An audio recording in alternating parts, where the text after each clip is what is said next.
स्वागत है आप सबका हमारे YouTube चैनल में जिसका नाम है Chauhan academy of maths and science. बच्चों, आज हम एक्सरसाइज 8.2 देखेंगे जो कि हमारा ट्रिग्नोमेट्रिक वाली सीरीज़ का थर्ड वाला पार्ट है। तो सबसे पहले हम एक ट्रिग्नोमेट्रिक टेबल देखते हैं जो आपको लर्न करनी होगी। तो क्या है वो टेबल?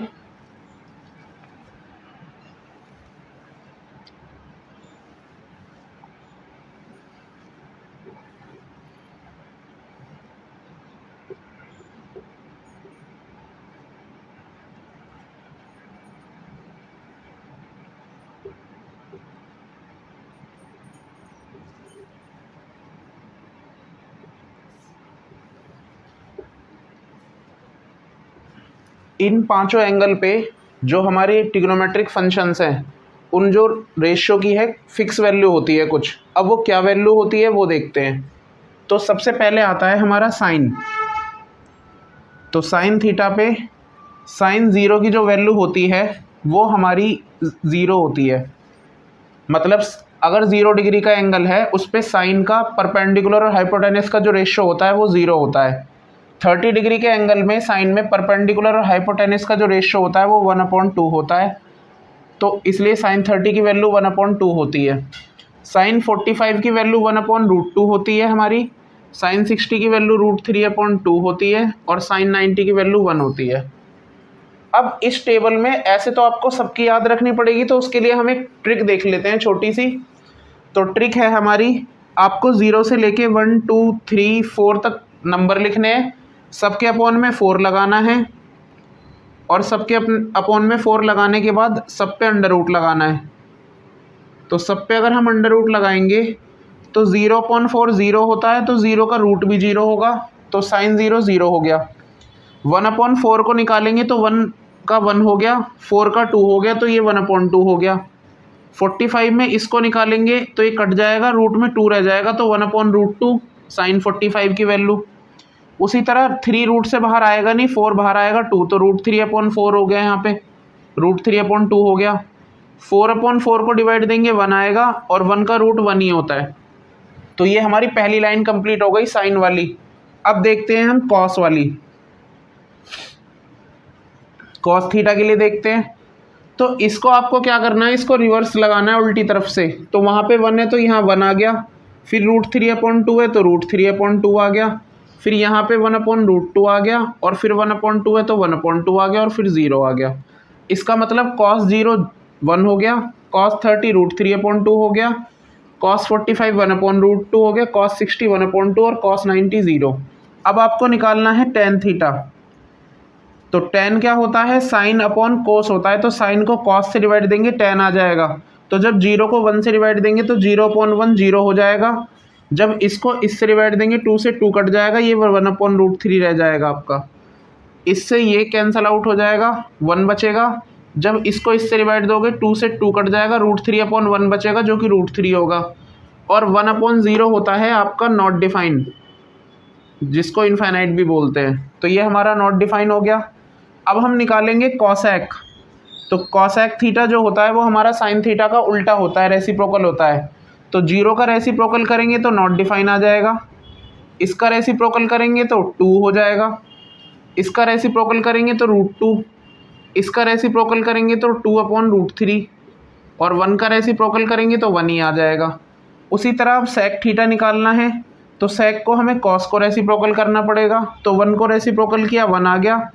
इसको करेंगे तो 2/√3 आ जाएगा, इसको करेंगे तो √2/1 यानी कि √2 आ जाएगा। ये हमारा 2 आ जाएगा, 0 का उल्टा हो गया हमारा नॉट डिफाइंड। अब हमें कॉट निकालना है। तो कॉट हमारा इसको रेसिप्रोकल करने पे आएगा तो 0 का उल्टा नॉट डिफाइन हो गया, √3 का उल्टा √3 हो गया, 1/√3 का उल्टा, 1 का उल्टा 1 हो गया, इसका उल्टा 1/√3 हो गया। और इसको नॉट डिफाइन को रेसिप्रोकल करेंगे तो ये हमारा 0 हो गया। तो ये हमारी ट्रिग्नोमेट्री की टेबल है। अब देखेंगे आगे इसके क्वेश्चंस। तो पहला क्वेश्चन है 8.2 एक्सरसाइज का, हमारा फर्स्ट क्वेश्चन का फर्स्ट पार्ट है कि हमें इवेलुएट करना है, मतलब इसकी वैल्यू निकालनी है। तो देखते हैं टेबल में साइन 60 की वैल्यू क्या होती है। तो आप टेबल में साइन 60 की वैल्यू देखेंगे तो ये होती है हमारी √3/2 इंटू में कॉस 30 की वैल्यू हमारी √3/2 होती है, प्लस साइन 30 की वैल्यू 1/2 होती है, मल्टीप्लाई कॉस 60 की वैल्यू हमारी 1/2 होती है। तो इसको सॉल्व करेंगे, √3 की √3 से करेंगे 3 आएगा, 2 to the 4 plus 1/4 is equal to LCM लेंगे तो ये आ गया 3 + 1, ये आ गया हमारा 4/4, काट के 1 आ गया। तो ये हमारा फर्स्ट क्वेश्चन हो गया। तो क्वेश्चन नंबर 2 ये है हमारा 2 tan² 45 plus cos² 30 minus sin² 60। तो 2 ऐसे ही इस tan 45 को हम ऐसे लिख सकते हैं tan 45 का होल स्क्वायर, प्लस इसको हम लिख सकते हैं cos 30 का होल स्क्वायर, और ये हमारा sin 60 का होल स्क्वायर। 2 ऐसे ही tan 45 की वैल्यू 1 होती है का स्क्वायर, प्लस cos 30 की वैल्यू √3/2 होती है, इस पे स्क्वायर है ही, माइनस sin 60 की वैल्यू √3/2 होती है, इस पे भी स्क्वायर है। तो 2 ऐसे ही 1 का स्क्वायर 1 हो गया, प्लस इसको हम ऐसे ही काट सकते हैं क्योंकि ये माइनस का ये प्लस का है, सेम है, तो इससे ही कट गया। तो यहाँ लिखने की ज़रूरत नहीं है, तो ये हो गया 2 × 1 2 आ गया। ये हमारा आंसर है सेकंड वाले का। चलेंगे थर्ड पे। तो क्वेश्चन नंबर 3 हमें ये दे रखा है cos 45/sec 30 प्लस cosec 30 की वैल्यू निकालनी है। तो देखते हैं, cos 45 की वैल्यू हमारी 1/√2 होती है, अपॉन में sec 30 की वैल्यू हमारी 2/√3 होती है, प्लस cosec 30 की वैल्यू हमारी 2 होती है। तो इसके अपॉन में 1 लगा लेते हैं। इसको सॉल्व करेंगे तो ये हो जाएगा 1/√2, यहाँ एलसीएम लेंगे तो ये आ जाएगा √3, ये आ गया हमारा 2 + 2√3, ये इधर जाएगा मल्टीप्लाई में, ये इधर चला जाएगा तो ये आ जाएगा हमारा √3, और ये इधर जाएगा तो ये हो जाएगा 2√2 प्लस 2√6। अब वैसे तो क्वेश्चन हमारा यहाँ तक हो गया, लेकिन इसको रेशनलाइज करना है। तो देखते हैं, तो इसकी 2√2 माइनस 2√6 से ऊपर नीचे करनी है मल्टीप्लाई, 2√2 माइनस 2√6, तो ऊपर तो हो गया 2√6 माइनस इसकी इधर खोलेंगे मल्टीप्लाई तो 2√18, और नीचे हो जाएगा हमारा 2√2 का स्क्वायर माइनस 2√6 का स्क्वायर। इधर देखेंगे तो ये हो जाएगा, इसमें से हम 2 कॉमन ले लेते हैं, तो 2 कॉमन ले लेंगे तो ये हो जाएगा हमारा √6 माइनस का √18। ये हो गया हमारा। इसको करने के लिए आपको बाहर वाले का स्क्वायर करके अंदर वाले से मल्टीप्लाई करानी है। तो 2 × 2 = 4, 4 × 2 = 8, माइनस ये हो गया 2 × 2 = 4, 4 × 6 = 24, तो ये हो गया 2 √6 माइनस √18, अपॉन में नीचे हो गया हमारा माइनस का 16।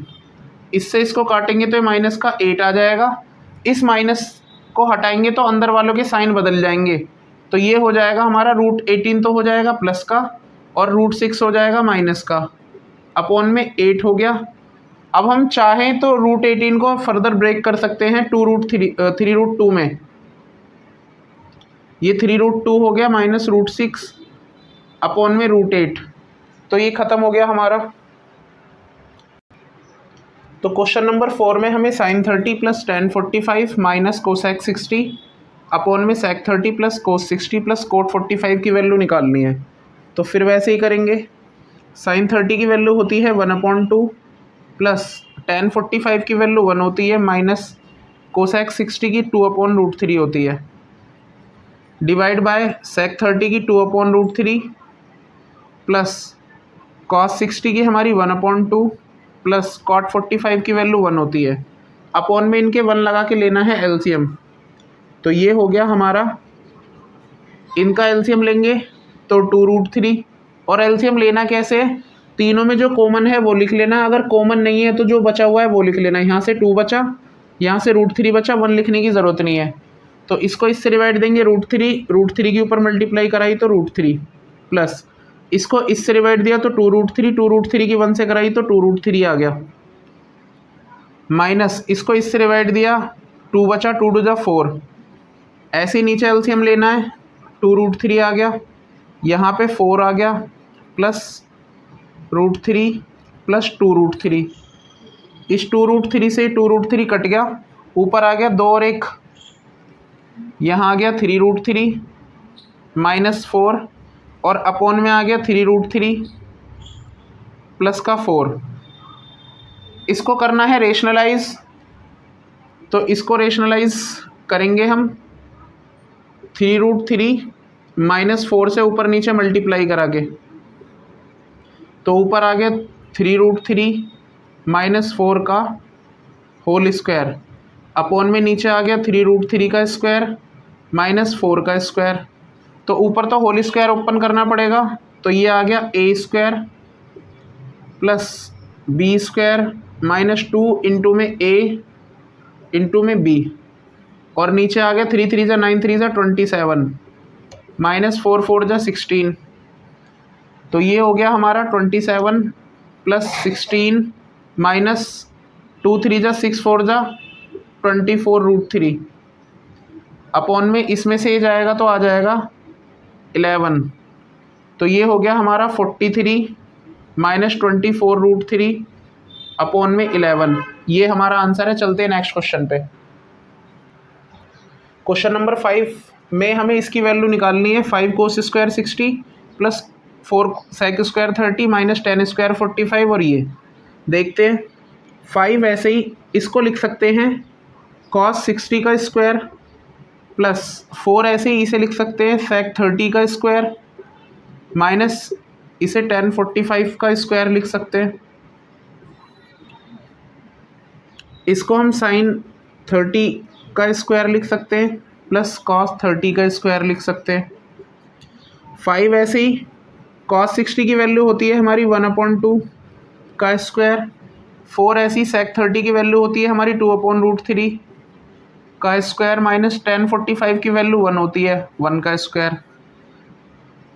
इसकी वैल्यू ये होती है प्लस इसकी √3/2 होती है का स्क्वायर। हालांकि एक फॉर्मूला है sin square theta plus cos square theta 1 जो हमें नेक्स्ट एक्सरसाइज में पढ़ना है। तो 5 ऐसे ही इंटू ये हो गया हमारा 1/4 प्लस 4 ऐसे ही ये हो गया 4/3 माइनस 1, ये हो गया हमारा 1/4 प्लस 3/4। देखते हैं आगे। तो ये हो गया हमारा 5/4 प्लस 4 4 जा 16/3 माइनस 1, और नीचे हो गया हमारा 1/4 प्लस 3/4। अपॉन में 1 लगाएंगे और ऊपर एलसीएम लेंगे, तो इन तीनों का एलसीएम आ गया हमारा 12।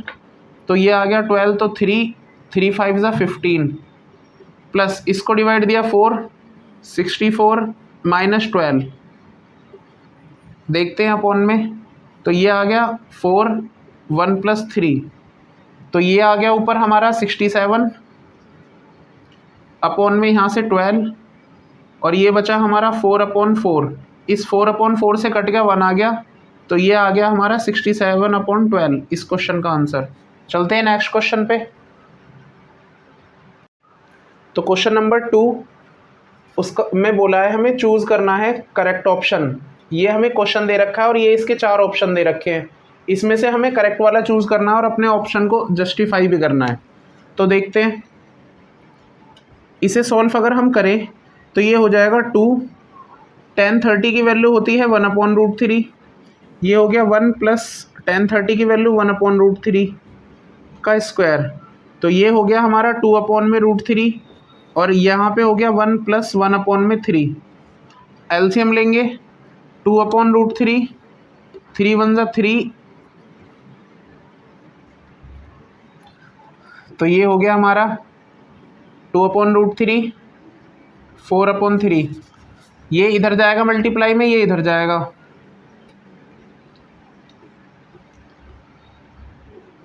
इससे इसको काटेंगे 2 आ गया, इससे इसको काटेंगे √3 बचेगा ऊपर, तो ये आ गया हमारा √3/2।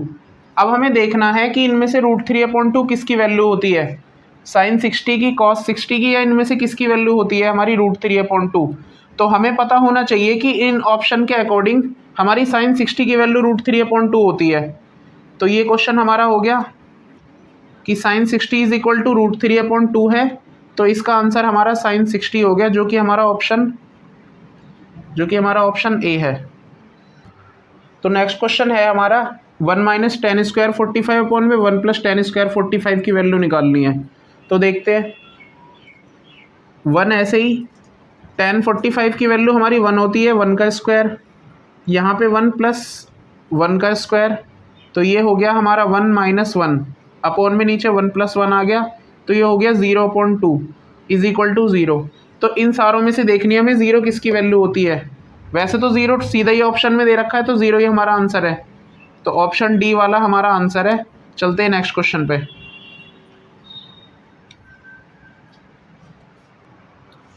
तो नेक्स्ट क्वेश्चन है हमारा थर्ड वाला, sine 2a is equal to 2 sine a is true when a is equal to.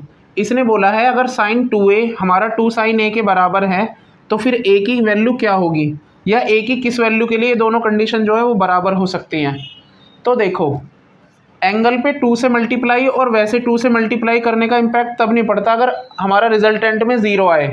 तो ये क्वेश्चन साइन की जगह कॉस में भी पूछा जा सकता है कि cos 2a is equal to 2 cos a। तो हमें ऐसी वैल्यू देखनी पड़ेगी जिसमें हमारे वैल्यू 0 आ रही हो। तो हमें देखना है साइन a किस पे 0 होता है, a की किस वैल्यू के लिए जो हमारा साइन है वो 0 होता है। तो साइन 0 की वैल्यू हमारी 0 होगी, तो इसका मतलब इस क्वेश्चन का आंसर हमारा 0 होगा।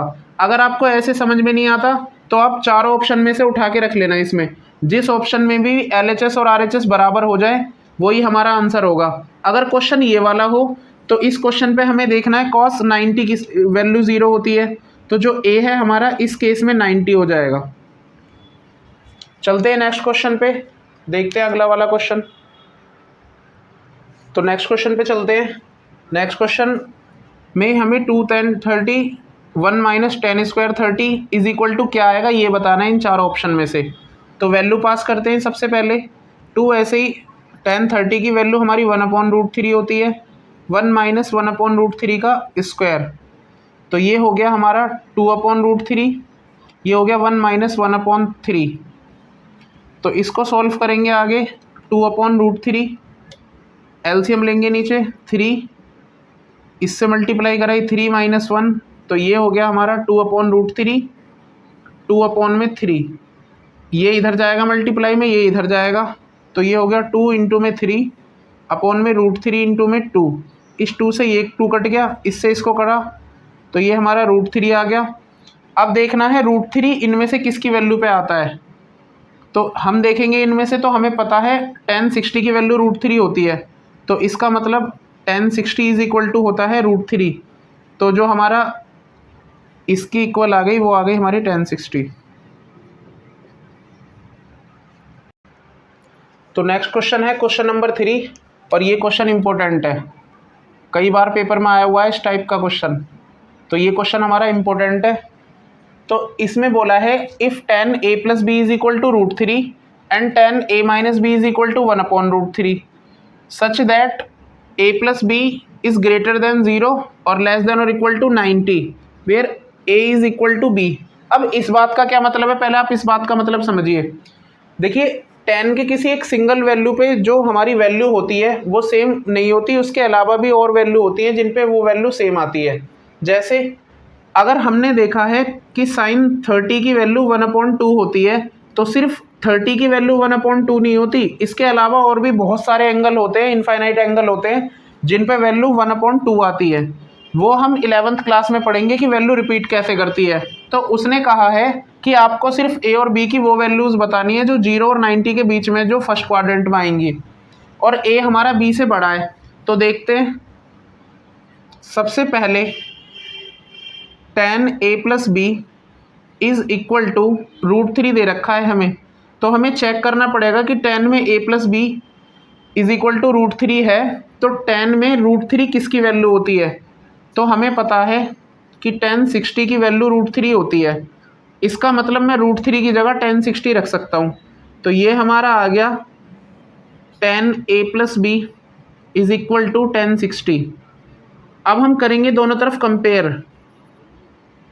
ऑन कंपेयरिंग बोथ साइड, दोनों तरफ जब हम कंपेयर करेंगे तो ये आ जाएगा हमारा a plus B is equal to 60। इधर tan है, इधर tan है, इधर tan का एंगल ये है, इधर ये है, तो a plus B is equal to 60 degree, ये हमारी फर्स्ट इक्वेशन आ गई। अब सेम आगे चलेंगे, यहाँ पे हमें दे रखा है tan a minus B is equal to 1/√3। अब हमें देखना है tan में 1/√3 किसकी वैल्यू होती है, तो हमें पता होना चाहिए कि tan 30 की वैल्यू हमारी 1/√3 होती है। तो इसका मतलब tan a माइनस बी हमारा tan 30 के इक्वल होगा। तो दोनों तरफ कंपेयर करेंगे इसमें भी, तो जब इसमें कंपेयर करेंगे तो हमारे पास आ जाएगा a minus B is equal to 30 degree. ये हमारी सेकंड इक्वेशन हो गई। अब चैप्टर नंबर 3 में आपने 3 मेथड पढ़े हुए हैं, आप जो मर्जी मेथड लगा सकते हो a और b की वैल्यू निकालने के लिए। एक ये रही, एक ये रही। तो फ्रॉम फर्स्ट एंड सेकंड जब इन दोनों इक्वेशनों को उठाएंगे तो a plus B is equal to 60 degree है, दूसरा a minus B is equal to 30 degree है। इनको जब एलिमिनेट करेंगे तो इससे ये कैंसिल आउट हो जाएगा, a और a 2a is equal to 90 degree. तो a इज इक्वल टू हो गया हमारा 45 डिग्री। तो a की वैल्यू 45 आ गई। अब a की वैल्यू 45 उठा के कोई सी भी इक्वेशन में रख के हम b की वैल्यू निकालेंगे। तो इधर रख लेते हैं, पुट करेंगे a is equal to 45 in first में रख लेते हैं। तो यहाँ रखेंगे तो ये हो जाएगा हमारा 45 plus b is equal to 60 degree. तो b इज इक्वल टू आ गया 60 माइनस का 45, तो b इज इक्वल टू आ गया हमारा 15 डिग्री। तो a हमारा आ गया 45 डिग्री और b हमारा आ गया 15 डिग्री। चलते हैं नेक्स्ट क्वेश्चन पे। तो नेक्स्ट क्वेश्चन नंबर 4 में हमें बताना है कि state whether the following are true और फॉल्स, जस्टिफाई और आंसर। हमें बताना है ट्रू है या फॉल्स है और उसको जस्टिफाई भी करना है। तो पहला क्वेश्चन दे रखा है फर्स्ट वाला कि sine a plus B is equal to sine a plus sine B.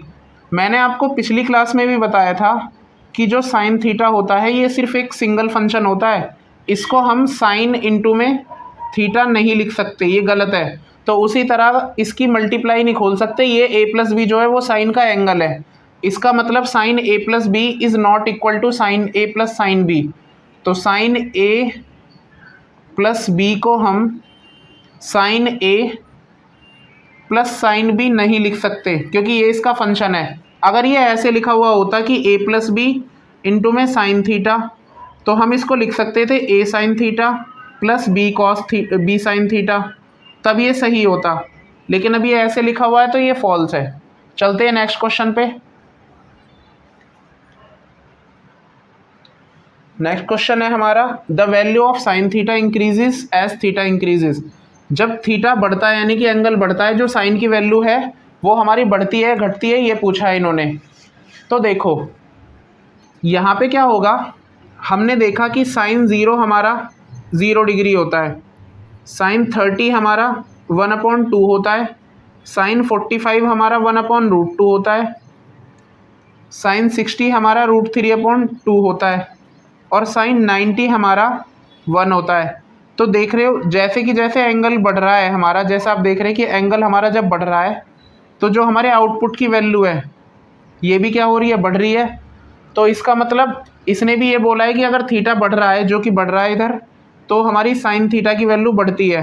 तो पहले 0 था, फिर यहाँ से हो गई 1, तो साइन की यहाँ पे मैक्सिमम वैल्यू 1 आ गई, तो इसका मतलब ये हमारा ट्रू है। चलते हैं नेक्स्ट क्वेश्चन पे। तो नेक्स्ट क्वेश्चन है ये फर्स्ट क्वेश्चन की तरह, ये इससे पहले वाले की तरह, कि कॉस थीटा की वैल्यू बढ़ती है जब हमारा थीटा बढ़ता है। आप देखेंगे कि कॉस 0 हमारा 1 होता है, कॉस 30 √3/2 होता है, और ऐसे ही होते होते जब कॉस 90 जाता है तो हमारा 0 हो जाता है। तो जैसे ही थीटा की वैल्यू बढ़ रही है तो हमारी कॉस थीटा की वैल्यू क्या हो रही है, आप देखेंगे घट रही है। 1 से शुरू हुई और होते होते कहाँ आ गई, 0 पे, जबकि साइन के केस में ये उल्टा था। तो इसका मतलब इसने बोला है कि कॉस थीटा की जो वैल्यू है वो बढ़ रही है जब थीटा की वैल्यू बढ़ रही है, लेकिन ऐसा नहीं है। यहाँ तो कॉस थीटा की वैल्यू डिक्रीज हो रही है, घट रही है, इसका मतलब ये हमारा फॉल्स है। चलते हैं नेक्स्ट क्वेश्चन पे। नेक्स्ट क्वेश्चन है कि साइन थीटा और कॉस थीटा बराबर होते हैं थीटा की सारी वैल्यू पे। अगर आप टेबल को सही से देखोगे तो उसमें साइन 0 हमारा 0 होता है, 30 पे 1/2 होता है, 45 पे 1/√2 होता है, 60 पे √3/2 होता है और 90 पे हमारा 1 होता है। जबकि मैं कॉस की बात करूं तो ये 1√3/2, 1/√2, 1/2 और 0। तो आप देखोगे कि साइन और कॉस सिर्फ एक ही एंगल पे बराबर है 45 पे, उसके अलावा ये अलग अलग है। तो इसका मतलब इस केस में थीटा की जो वैल्यू है वो 45 होनी चाहिए, यानी कि ये दोनों सिर्फ 45 के एंगल पे बराबर होते हैं, जबकि इसने बोला है कि वो सारे एंगल पे बराबर होते हैं। तो ऐसा नहीं है, इसका मतलब ये हमारा फॉल्स है। चलते हैं नेक्स्ट क्वेश्चन पे। नेक्स्ट क्वेश्चन है हमारा कि कॉट ए नॉट डिफाइन है ए बराबर 0 डिग्री पे। तो देखते हैं, tan ए हमारा होता है साइन ए अपॉन में कॉस ए, और अगर मैं ए की वैल्यू 0 पे चेक करूं तो साइन 0 हमारा 0 होता है, कॉस 0 हमारा 1 होता है, यानी कि 0 हो गया। यानी कि tan 0 की जो वैल्यू है वो 0 हो गई। लेकिन हमें कॉट की निकालनी है, तो हमें पता है कॉट का उल्टा होता है tan। तो हम कॉट 0 निकालेंगे तो कॉट 0 हमारा 0 का अपोजिट आएगा, रेसिप्रोकल आएगा, यानी कि 1/0 आएगा। और 0 अपॉन में आ गई, इसका मतलब ये क्या हो गया, नॉट डिफाइन हो गया। यानी कि कॉट 0 हमारा नॉट डिफाइन होता है, और ये भी यही कह रहा है, तो ये हमारा ट्रू है। तो ये एक्सरसाइज कंप्लीट हो गई है। अगर आपको ये वीडियो अच्छी लगी तो आप इस वीडियो को लाइक कीजिए, हमारे चैनल को सब्सक्राइब कीजिए और अपने दोस्तों के साथ ज़्यादा से ज़्यादा शेयर कीजिए। Thank you.